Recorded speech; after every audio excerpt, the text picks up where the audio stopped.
Mahoko, Johannesburg Town Kereke. Mina ngingumevangeli Mahoko, Johannesburg Town Kereke. Gauteng Province. Mahoko. Tenda nokubasela.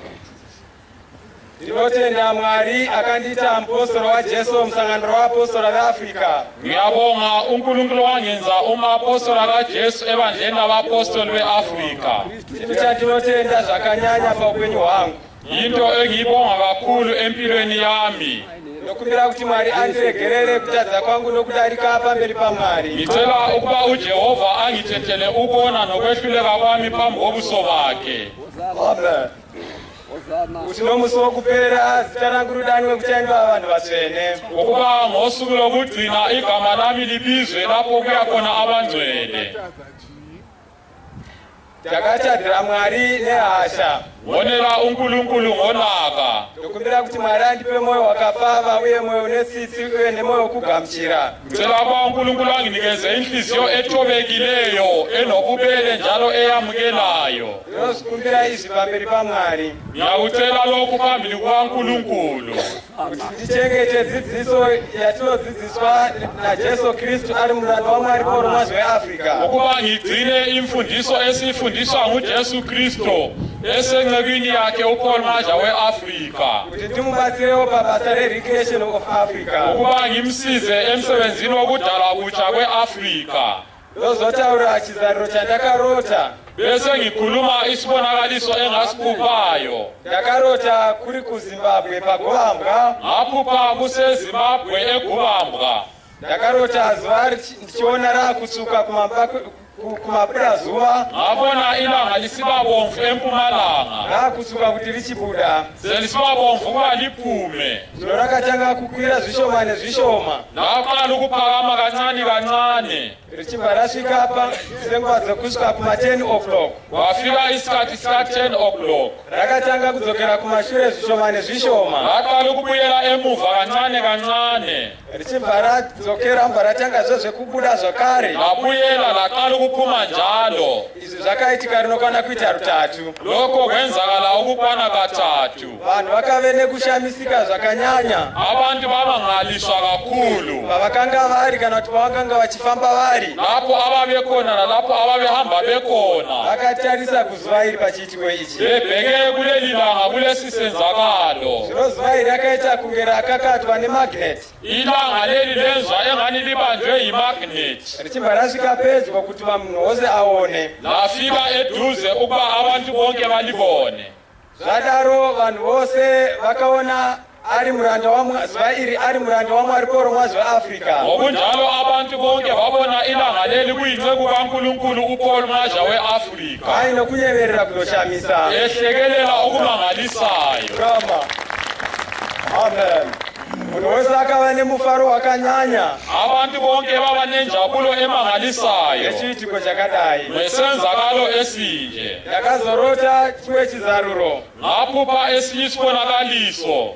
Tiri pamusangano wechechi. Sisemhlanganweni wechechi. Tiri pachechi. Sisenkonzweni. Zvano pakaita izwi rakati chidanidzira nepamusoro kudani. Waba lelizwi elalimemezela liphezulu ngobunje. Richitaura richiti. Limemezela lisithi. Vhangeri iyi yaJesu ngaiende munyika dzose. Ivangeli leli elikaJesu malihambe emazweni onke. Saka raitaura izwi iri kaviri. Ilizwi leli laikhuluma kabili. Rikati zvakare vhangeri iyi yaJesu ngaiende munyika dzose. Latsho njalo lathi ivangeli kaJesu mayiye emazweni onke. Rikanzi ngaiende. Kwathiwa mayihambe. Zvikati zvakare ngaiende. Kwathiwa njalo mayihambe. Rakazotaura zvakare richiti. Lakhuluma njalo lisithi. Vhangeri yatinayo. Ivangeli esinayo. Ngaiende munyika dzose. Mayihambe emazweni onke. Vhangeri yatinayo. Ivangeli esinayo. Ngaiende munyika dzose. Mayiye emazweni onke. Zvadaro pakabva patanga kuimbwa rwiyo. Waqala lapho ukuculwa iculo. Rwiyo rwaiimbwa ruchitaura mazuva aya akanga abva mukudaidzirwa. Iculo leli laliculwa kukhulunywa amazwi la ayemenyezelwe. Vanhu vakanga vachibvumira vaibvumira vachiti. Abantu ababevumela besithi. ngaihende nyika dzose, ngaihende nyika dzose, ngaihende nyika dzose, ngaihende nyika dzose. Saka munhu akanga achifamba aiti, umuntu owayeqala ukucula wayethi, vhangeri yaJesu ngaihende nyika dzose, ngaihende nyika dzose, vhangeri yaJesu ngaihende nyika dzose, ngaihende nyika dzose, vhangeri yaJesu ngaihende nyika dzose, ngaihende vhangeri yaJesu nyika dzose, ngaihende nyika dzose, ngaihende nyika dzose, ngaihende nyika dzose, ngaihende nyika dzose, ngaihende nyika dzose, vhangeri yatinayo nyika dzose, ngaihende vhangeri yatinayo nyika dzose, ngaihende vhangeri yatinayo nyika dzose, ngaihende nyika dzako ngaihende nyika dzose, ngaihende akadaidzwa ngaihende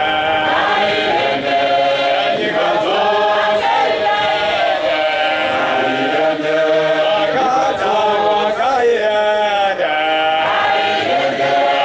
nyika dzose, ngaihende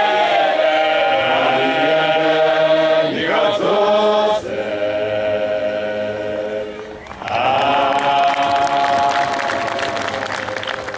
Kudzai Jehovha.